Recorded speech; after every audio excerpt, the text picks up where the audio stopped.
So there are three things that us as runners, we need to stop doing. And I'm talking specifically in the realms of strength conditioning and injury prevention. Now, it's important that we do these exercises, obviously, but the first point I want to make is where within the training week you're actually managing to find time for these exercises. The simple take home, I'm not going to go into too much depth with this because it should be pretty straightforward. The simple take home is avoid doing your strength work too close to your long runs and too close to your interval workouts, your tempo workouts, any speed work that you're doing. You don't want to compromise the quality of either of those key types of session by perhaps doing your lots of lunges or lots of squats or lots of exercises which are going to take it out of your legs ahead of those key running sessions. Now, instead, what I'd much rather you do is apply 20 minutes, half an hour of targeted strength exercises to the back end of your midweek easy runs. And of course, we're all on different schedules, we're all following different programs, but as a general rule of thumb, those midweek easy runs are a great place just when you get home to say, right, I'm not done yet, let's just do 20 minutes, half an hour of these exercises, and that's going to see me through really nicely, rather than trying to make yourself do them at the end of a long run where your legs may be really tired anyway, and you're probably not going to get the most out of the exercises you're trying to do, or doing them around a speed session where you're either doing them before the speed session and you're going to be carrying too much fatigue into the workout to really get the quality out of that speed session, or again afterwards where you might find that you're just needing to prioritize recovery at that point because it's been an intense workout rather than put more strain and stress on the legs through going through those various different exercises. So that's, for me, the first and foremost most important thing is to make sure that you're balancing out the timings in the week properly so that you're not effectively detracting from one session by trying to be really diligent with another type of session. The second point I want to make is far more technical. Okay, we're really looking now at what it is you're doing and what you're feeling as you're doing the exercises. The exercises themselves, whatever you're choosing, whatever exercise your physio's given you or you've got on your program, it's not just a movement that you just mindlessly work through.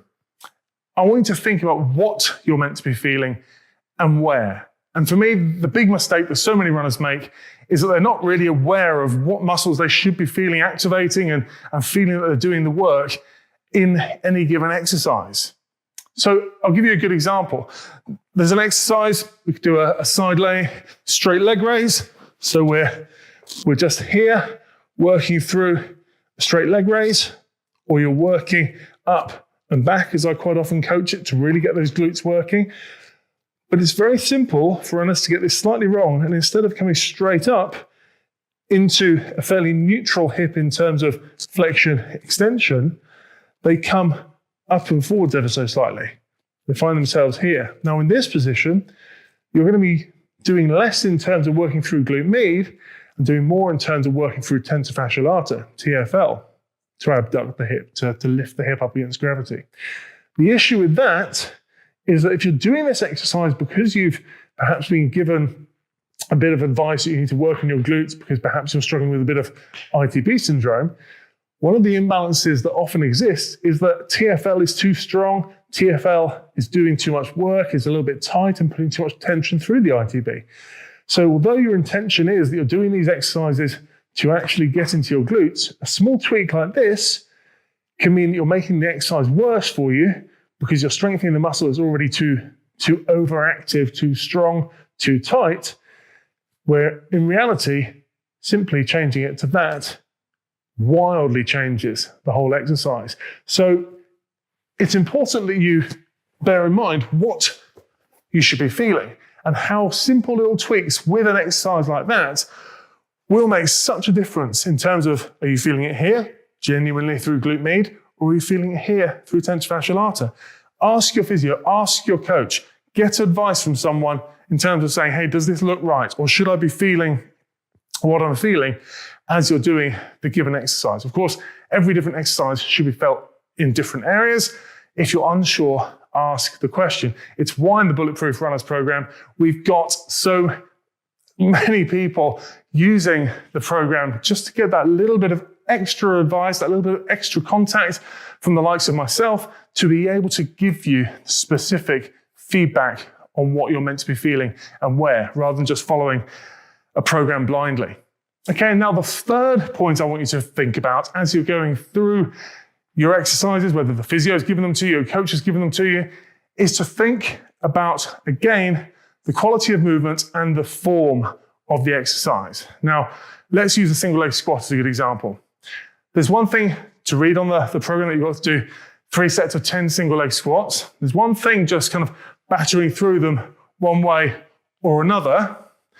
Perhaps the knees drifting in towards the midline. Perhaps you're finding yourself shifting over left to right, side to side to try and find your balance. There's another thing altogether where you're really slow and deliberate and focused on form.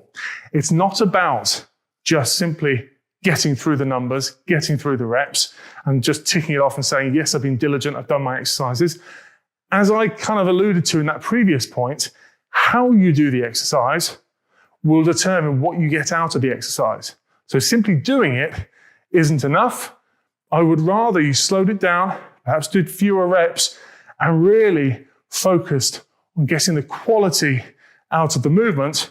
It's coming up and down, slow and controlled, because that is where you're going to really, really find the value, find the benefit. Again, if you're unsure where to get started with that kind of focus and that kind of real taking it down to the nitty-gritty and the specifics of the exercise, then I'd try the free 7-day challenge that's part of the Bulletproof Runners program. There'll be a link down in the bio.